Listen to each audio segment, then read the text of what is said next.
Most of the time, I think you're right. It is this sort of awareness of the hard problem of consciousness that leads people to endorse idealism. And I think usually the idea is, well, idealism and materialism are set up as opposites. And if one of them has obvious problems, then I think the thought is that it lends credibility to the opposite. As if they're the only options or something like that. Exactly. Yeah. As if they're the only options. But I'm not convinced, and I've never seen sort of persuasive evidence that idealism does a better job actually in explaining how come there's an interiority of experience. It has always seemed to me that idealism, rather than solving the hard problem of consciousness, makes it to disappear by sort of saying, well, consciousness just is the nature of reality, and so if consciousness is sort of fundamental to the nature of reality, then the question of, well, how does consciousness arise is a non-question. There's no arise. There's no need for it to arise if everything's made out of consciousness, right?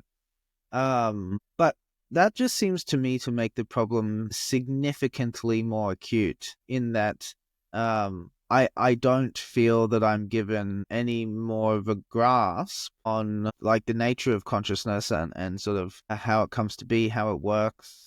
What's worse is that thing that I don't understand at all is then positioned as kind of the pivotal construct in an entire scheme of imagining reality. And the thought, I think, of idealists is, well, this dramatically simplifies things and it explains and provides a context in which you can fit all your observations. And I just find myself wondering, well, first of all, a lot of our observations seem to point in the opposite direction. They kind of point towards the primacy of something like matter over consciousness, but also at the point where consciousness is pivotal, I start to feel like I can't conceptualize what's being discussed anymore. Like I'm not able to achieve a lucid picture in my puny little human mind about, what I just don't know what we were talking about anymore. What even is consciousness? Yeah. What is mind at that point?